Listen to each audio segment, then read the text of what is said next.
अॼु के वीडियो खां पाण जो शुरू करियूं पिया सेल ऑर्गेनेलिज़। सही है, सेल जा जेके ऑर्गेनेलिज़ आहिनि न उन्हनि खे डिस्कस कंदासीं। पहिरियों आहे एंडोप्लाज़्मिक रेटिकुलम। लफ़्ज़ एंडो मतिलबु इनसाइड, प्लाज़्मा मतिलबु फॉर्म्ड सब्सटेंस, रेटिकुलम मतिलबु नेटवर्क। हाणे हूंदो छा एंडोप्लाज़्मिक रेटिकुलम हिकिड़ो इलेबोरेटेड मतिलबु हिकिड़ो वॾो ट्यूब लाइक हिकिड़ो सिस्टम हूंदो आहे। सही है, मतिलबु जंहिंमें केतिरा ई ट्यूब्स हूंदा आहिनि। सही है, त ट्यूब जो हिकिड़ो सिस्टम हूंदो आहे एंडोप्लाज़्मिक रेटिकुलम।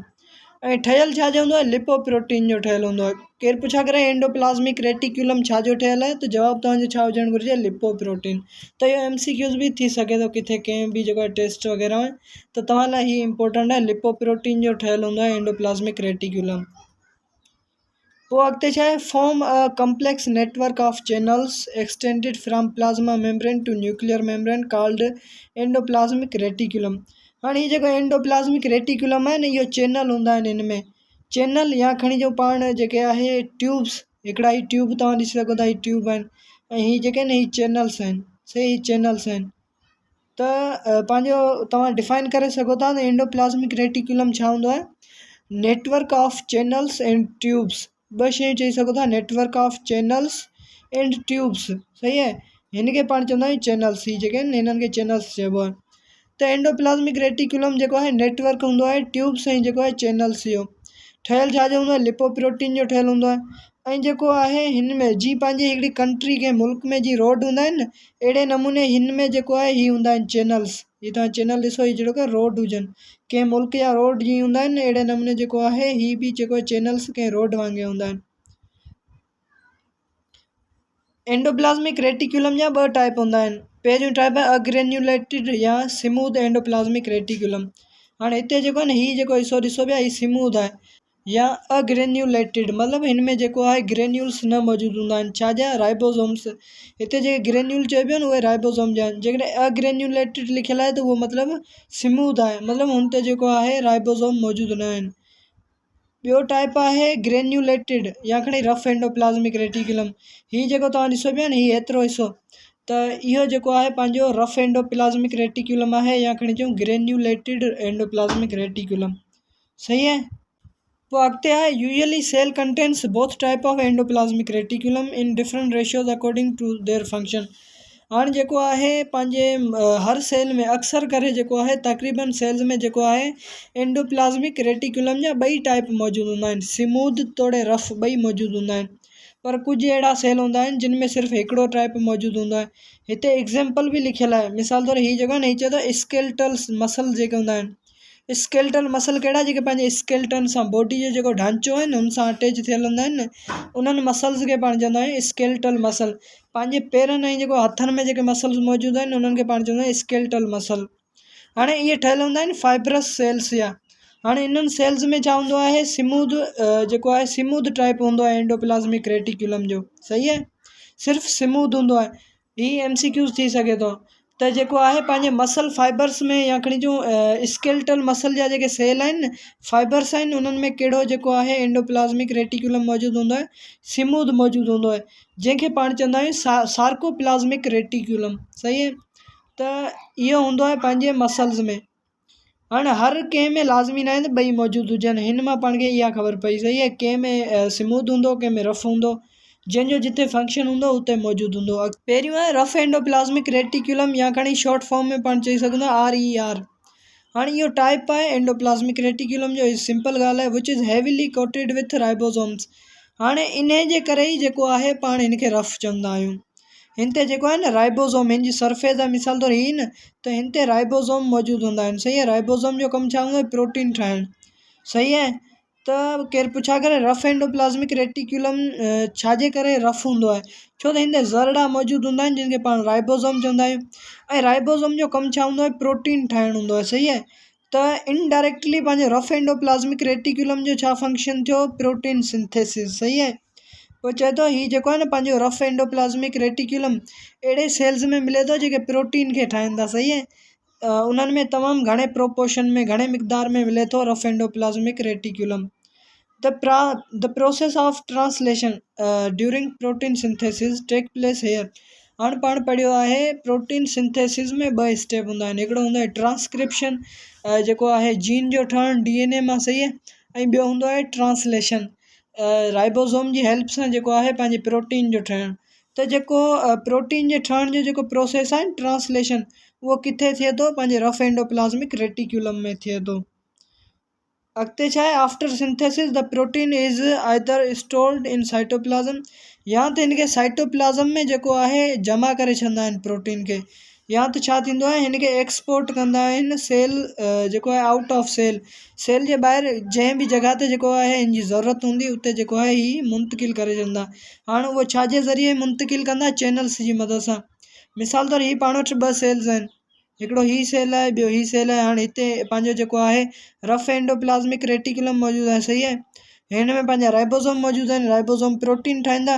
जेकॾहिं पंहिंजे साइटोप्लाज़म हिन सेल जे खे प्रोटीन जी ज़रूरत हूंदी त इहो स्टोर करे रखंदो, पर जेकॾहिं हिते ज़रूरत न आहे, हिन सेल खे ज़रूरत आहे, त हिननि चैनल्स मां थींदे करे हीअ पंहिंजो जेको आहे प्रोटीन पहुची वञे थी ॿिए सेल ताईं। त इहो ई लिखियलु आहे हिते। पोइ हाणे हलूं था नेक्स्ट टाइप ते, स्मूथ एंडोप्लाज़मिक रेटिकुलम ते। हाणे इहो छा हूंदो आहे, इन खे पाण SER बि चई सघूं था, जेको आहे शॉर्ट फॉर्म में। हिन खे पाण स्मूथ इन करे चवंदा आहियूं छो त हिन ते राइबोसोम अटैच न थियल हूंदा आहिनि, सही आहे। जीअं पंहिंजो जेको आहे न, हिते ई तव्हां ॾिसी सघो था हिन डायग्राम में, हीअ पंहिंजो रफ आहे न, हिन ते राइबोसोम हीअ जेके आहिनि ज़रड़ा ज़रड़ा जेके ॾिसी सघो था ग्रेन्यूल्स, इहे अटैच थियल आहिनि, पर हीअ जेको आहे स्मूथ आहे। स्मूथ ही ट्यूब्स आहिनि, हिननि में जेको आहे पंहिंजो राइबोसोम मौजूदु न आहे, सही आहे। त इन करे ई पाण हिन खे स्मूथ एंडोप्लाज़मिक रेटिकुलम चवंदा आहियूं, छो त हिन ते राइबोसोम मौजूदु न हूंदा आहिनि। हीअ जेको आहे एस्टीरॉइड ठाहिण वारे सेल्स में मौजूदु हूंदो आहे। हाणे एस्टीरॉइड छा हूंदो आहे, हिकिड़ो लिपिड जो टाइप हूंदो आहे, सही आहे। इन खे पाण पहिरें चैप्टर में पढ़ियो हो एस्टीरॉइड खे, जेकॾहिं तव्हांखे नथो अचे तव्हां जेको आहे पहिरें चैप्टर मां हिन खे पढ़ी सघो था। अहिड़ा सेल जिन में एस्टीरॉइड ठहे थो न, उन्हनि में पाण खे कहिड़ो एंडोप्लाज़मिक रेटिकुलम जो टाइप मिले थो, स्मूथ एंडोप्लाज़मिक रेटिकुलम, छो त इन जो कम ई जेको आहे एस्टीरॉइड ठाहिणु आहे, सही आहे। हाणे उहे सेल्स कहिड़ा आहिनि, पंहिंजे एडिपोज सेल आहे, इंटरस्टिशियल सेल्स हूंदा आहिनि, ग्लाइकोजिन स्टोरिंग सेल्स हूंदा आहिनि जेके लिवर ऐं मसल में मौजूदु हूंदा आहिनि, सही आहे। It is involve in the synthesis of oil. हाणे इहे कुझु जेके आहिनि न लिपिड लिखियल आहिनि हिते। ऑयल जेको आहे असाइल ग्लिसरॉल आहे, पहिरें चैप्टर में पाण पढ़ियो आहे। फास्फोलिपिड जेको आहे हिकिड़ो पंहिंजो लिपिड जो टाइप आहे। ऐं मुख़्तलिफ़ क़िस्म जा जेके एस्टीरॉइड आहिनि, त जेको आहे पाण खे ख़बर छा पई आहे, स्मूथ एंडोप्लाज़मिक रेटिकुलम जेको आहे न, इहो लिपिड ठाहिण जो कमु करे थो, सही आहे। मेनली पंहिंजा लिपिड ठाहे थो, जंहिंमें पंहिंजो एस्टीरॉइड अची वञे थो, पंहिंजो फास्फोलिपिड अची वञे थो, ऑयल्स अची वञनि था, सही आहे। पोइ अॻिते छा थो चए, smooth endoplasmic reticulum provides mechanical support to cell. त हीअ बि MCQs थी सघे थो। मिसाल तौरु पंहिंजे जिस्म में जीअं हॾा मौजूदु हूंदा आहिनि, जिन खे पाण स्केल्टन चवंदा आहियूं, स्मूथ एंडोप्लाज़मिक रेटिकुलम बि अहिड़ो हिकिड़ो सपोर्ट मुहैया कंदो आहे। जीअं को इंसानु बीठो आहे न भिती ट्रैक ते, अहिड़ी तरह सेल खे जेको आहे पंहिंजो मैकेनिकल सपोर्ट मुहैया करे थो स्मूथ एंडोप्लाज़मिक रेटिकुलम, जेको हिकिड़ो टाइप आहे पंहिंजे एंडोप्लाज़मिक रेटिकुलम जो, ठीकु आहे। त इहो आहे पंहिंजो एंडोप्लाज़मिक रेटिकुलम। अॻिते कुझु इन जे बारे में लिखियलु आहे, फंक्शन ऑफ एंडोप्लाज़मिक रेटिकुलम, इन खे सम्झूं था। Endoplasmic reticulum performs many important function, केतिरा ई फंक्शन जेके आहिनि करे थो। मिसाल तौरु सपोर्टिंग प्लेटफॉर्म आहे, छा जो सपोर्टिंग प्लेटफॉर्म आहे, राइबोसोम जो, मतिलबु राइबोसोम खे जेको आहे जॻह ॾिए थो। पंहिंजो जेको आहे कहिड़ो टाइप, रफ एंडोप्लाज़मिक रेटिकुलम, जेको टाइप असल में छा आहे एंडोप्लाज़मिक रेटिकुलम जो आहे, त इनडायरेक्टली उहो फंक्शन छा जो थियो वञे, पंहिंजे एंडोप्लाज़मिक रेटिकुलम जो। एंडोप्लाज़मिक रेटिकुलम प्लेटफॉर्म आहे राइबोसोम लाइ, सही आहे। It forms structural framework of the cell. त इहो पाण हींअर पढ़ियो आहे, त जेको आहे पंहिंजो स्मूथ एंडोप्लाज़मिक रेटिकुलम जेको हूंदो आहे न, उहो पंहिंजे सेल खे सपोर्ट मुहैया करे थो। तंहिं करे मतिलबु हुनजो स्ट्रक्चरल फ्रेमवर्क ठाहे थो। मिसाल तौरु कंहिं खट जो जेको फ्रेमवर्क हूंदो आहे न, त अहिड़े नमूने पंहिंजो जेको आहे एंडोप्लाज़मिक रेटिकुलम सेल खे फ्रेमवर्क बि ॾिए थो, स्ट्रक्चरल मतिलबु शेप ॾिए थो सेल खे, सही आहे। हिकिड़ो जेकॾहिं पंहिंजो जेको आहे हीअ न मौजूदु हुजनि एंडोप्लाज़मिक रेटिकुलम, ऐं ॿियो बि हिसो हूंदो आहे जंहिंखे पाण साइटोस्केल्टन चवंदा आहियूं, त इहे 2 शयूं न मौजूदु हुजनि त सेल जेको आहे हिकिड़े शेप में न हूंदो, पिचकियल हूंदो, सही आहे। जीअं चमाटो पिचकी वञे न ज़ोर ॾियण सां, सेल बि अहिड़े नमूने जो थी वेंदो। इन्हनि ॿिन्हिनि शयुनि जे अलावा हिकिड़ो साइटोस्केल्टन, ॿियो स्मूथ एंडोप्लाज़मिक रेटिकुलम, सही आहे। त हिते इहो लिखियलु आहे। पोइ अॻिते ॾिसूं था, it also provides conducting pathway for import export and intercellular circulation of various substances. It provides passage for RNA to pass from nucleus to various organelles of cytoplasm. हाणे हीअ छा आहे, हाणे हिनखे पाण हिन डायग्राम ज़रिए सम्झूं था। मिसाल तौरु हीअ पंहिंजो न्यूक्लियस आहे। हाणे हिन न्यूक्लियस अंदरि छा हूंदा आहिनि, पंहिंजो DNA मौजूदु हूंदो आहे। त प्रोटीन ठहण दौरान DNA में छा कापी थींदी आहे, RNA। सही आहे। त उहा RNA जेका आहे पंहिंजे हिन नेटवर्क ज़रिए हितां ई निकिरी जेको आहे पहुची सघे थी ॿाहिरि कंहिं ऑर्गेनलीज़ वटि। सही आहे। त पंहिंजे न्यूक्लियस मां का बि शइ ॿाहिरि अचणु चाहे थी न, त हुनखे जेको आहे पंहिंजो एंडोप्लाज़्मिक रेटिक्यूलम पाथ ॾिए पियो, रस्तो मुहैया करे पियो। सही आहे। इहो ई लिखियलु ऐं ॿियूं केतिरियूं शयूं जेके आहिनि न, न्यूक्लियस खां वठी साइटोप्लाज़म ताईं जेको आहे हिन एंडोप्लाज़्मिक रेटिक्यूलम जी हेल्प सां मूव कनि थियूं, हरकत कनि थियूं। सही आहे। अॻिते वधूं था। पोइ जेका पॉइंट आहिनि उहा चवे थी it helps in detoxification of harmful drugs, storage, release of calcium. हाणे जेको आहे न, कॾहिं हिननि जो हिकिड़ो कमु बि हूंदो आहे एंडोप्लाज़्मिक रेटिक्यूलम जो। एंडोप्लाज़्मिक रेटिक्यूलम छा कंदो आहे, डिटॉक्सिफिकेशन कंदो आहे हार्मफुल ड्रग्स जी। जेके ज़हरीला आहिनि न ड्रग्स, दवाऊं, उन्हनि खे डिटॉक्सीफाई कंदो आहे। सही आहे। जेतिरो हिन जी पोटेंशियल हूंदी आहे, जेतिरी ताक़त हूंदी आहे एंडोप्लाज़्मिक रेटिक्यूलम जी, उन हिसाब सां जेको आहे हीअ ड्रग्स वग़ैरह खे जेको आहे डिटॉक्सीफाई करे थो। सही आहे। मतिलबु उन्हनि जे ज़हरीले असर खे घटाए थो। ऐं ॿियो छा थींदो आहे, पंहिंजे मसल्स में जेको एंडोप्लाज़्मिक रेटिक्यूलम जो पाण टाइप पढ़ियो आहे उहो हूंदो आहे सार्कोप्लाज़्मिक रेटिक्यूलम, या खणी जंहिंखे जेको टाइप आहे स्मूथ एंडोप्लाज़्मिक रेटिक्यूलम। सही आहे। जंहिंखे पाण सार्कोप्लाज़्मिक रेटिक्यूलम बि चवंदा आहियूं। किथे मौजूदु हूंदो आहे, मसल्स में मौजूदु हूंदो आहे। त जॾहिं मसल मूव कंदा आहिनि न, त सार्कोप्लाज़्मिक रेटिक्यूलम मां जेको आहे कैल्शियम ॿाहिरि निकिरंदो आहे। त मसल जे मूव करण लाइ कैल्शियम जो ॿाहिरि निकिरणु लाज़मी आहे। सही आहे। त जेको आहे सार्कोप्लाज़्मिक रेटिक्यूलम जो कमु छा आहे, कैल्शियम खे जेको आहे मसल जी हरकत दौरान ॿाहिरि कढणु। ऐं जेको आहे जॾहिं पंहिंजा मसल हरकत नथा कनि त उन्हनि खे वापसि वठी वञणु। सही आहे।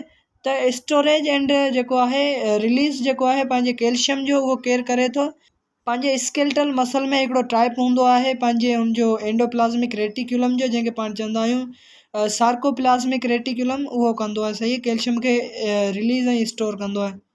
पोइ छा थो चए, manufacture of lipid, formation of Golgi body या गोल्जी अपरेटस। त गोल्जी अपरेटस जेको आहे न, उहो बि जेको आहे पंहिंजे एंडोप्लाज़्मिक रेटिक्यूलम मां ठहे थो। ऐं जेको आहे ॿियूं पाण पढ़ियो लिपिड्स बि ठहंदा। हींअर पढ़ियो पाण स्मूथ एंडोप्लाज़्मिक रेटिक्यूलम ठाहींदो आहे केतिरा ई lipids. The smooth endoplasmic reticulum transport protein from rough endoplasmic reticulum to Golgi body. त इहो पाण पढ़ियोसीं पहिरीं बि पाथवे जेको आहे न, त प्रोटीन जेका रफ एंडोप्लाज़्मिक रेटिक्यूलम वटि ठहे थी न, उहा स्मूथ एंडोप्लाज़्मिक रेटिक्यूलम वटि वञे थी ऐं उन खां पोइ वञे थी गोल्जी बॉडी वटि। सही आहे। त इहो हिकिड़ो पाथवे मिले थो एंडोप्लाज़्मिक रेटिक्यूलम जे तरफ़ां। त इहो सिंपली पंहिंजो एंडोप्लाज़्मिक रेटिक्यूलम।